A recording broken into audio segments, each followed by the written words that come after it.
جو ہے گرداب سے باہر نکال سکے تو ہم ان کے بھی شکر گزار ہوں گے۔ اور اگر اسی طرح انہوں نے اسٹیبلشمنٹ کے کہنے پر اور ان اداروں کے کہنے پر جو ان کو لے کر آئے ہیں کوئی ایسا غلط کام کرنے کی کوشش کی جس سے بلوچستان میں موجود پاکستان کے قیمتی ذخائر کو کوئی نقصان ہو سکتا ہو، جس کی کہ بعض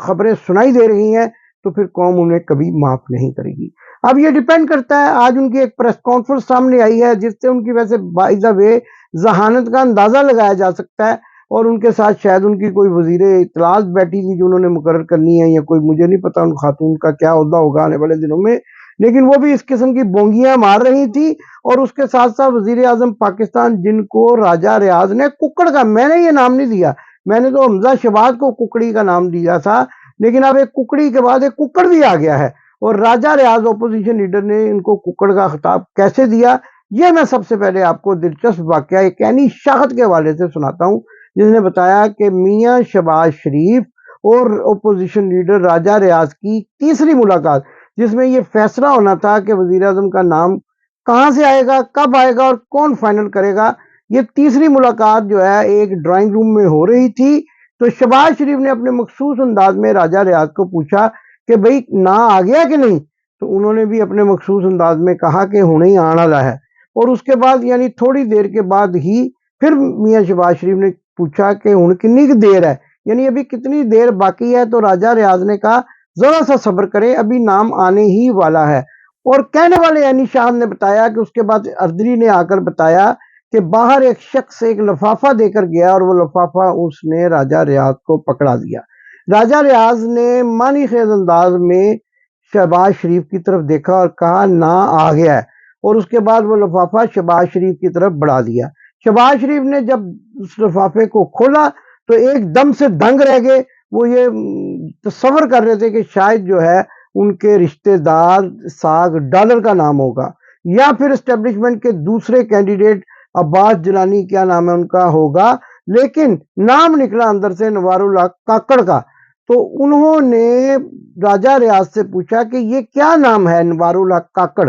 تو نوار اللہ کاکڑ نے لفافہ ان کے ہاتھ سے واپس لیتے، راجہ ریاض نے لفافہ ان کے ہاتھ سے واپس لیتے ہوئے کہا کہ کوئی نوار اللہ کو ککڑ ہے، تو انہوں نے کہا نہیں ککڑ نہیں ہے، کاکڑ ہے، اور یہ سینٹر کا رکن ہے۔ تو دونوں مسکرا پڑے اور انہوں نے ایک دوسرے کو معنی خیز انداز میں دیکھتے ہوئے کہا کہ نا تے بڑے گھروں آیا ہے، یعنی نام جو ہے بڑے گھر والوں نے بھیجا ہے، اب ماننا ہی پڑے گا۔ شہباز شریف نے چونکہ پہلے سے یہ تہیہ کر رکھا تھا کہ اسٹیبلشمنٹ کے بوٹ پالش کرنے ہیں، لہٰذا انہوں نے بھی فوری طور پر کہا اچھا چلو ٹھیک ہے، پھر باقی معاملہ جان دیو، چھڈو پرا گل نو ختم کرو۔ اور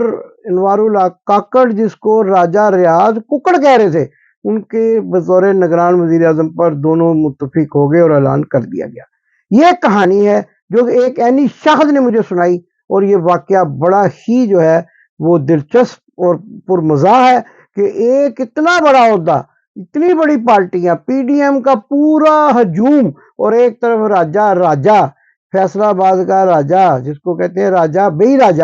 بئی راجہ نے یہ فیصلہ کر دیا کہ اب ککڑ پاکستان کا نگران وزیر اعظم ہوگا۔ بھئی عجیب بات ہے کہ ایک اپوزیشن لیڈر جس کو یہی نہیں پتا کاکڑ اور ککڑ میں کیا فرق ہے، اس نے پاکستان کے وزیر اعظم کا فیصلہ کیا، لیکن فیصلہ تو اصل میں کہیں اور سے آیا، بڑے گھر سے، جو کہہ رہا تھا کہ بڑے گھر سے یعنی بڑے گھر سے آئے گا، اور وہ بڑے گھر سے ہی آیا، ماننا پڑا۔ اور اب جو ہے پاکستان کی قسمت ایک اور کاکڑ، وحید اللہ کاکڑ، جنرل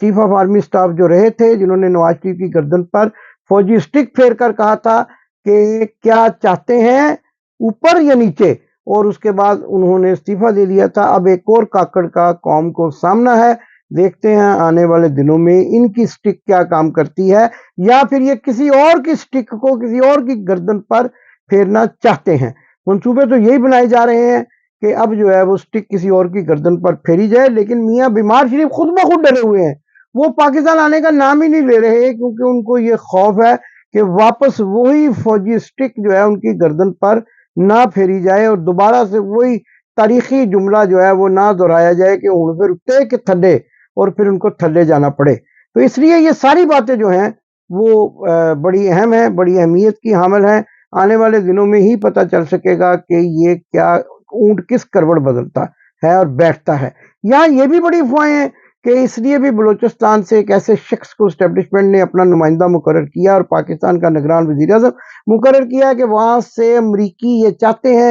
اور دوسری غیر ملکی طاقتیں چاہتی ہیں کہ پاکستان کے قیمتی معدنی ذخائر جو ہیں ان کو ٹکانے لگایا جا سکے اور ان کو وہاں سے نکال کر لوٹ مار کا سلسلہ جاری کیا جائے اور ایک اور ایسٹ انڈیا کمپنی جو ہے وہ پاکستان میں معرض وجود میں آ جائے گی۔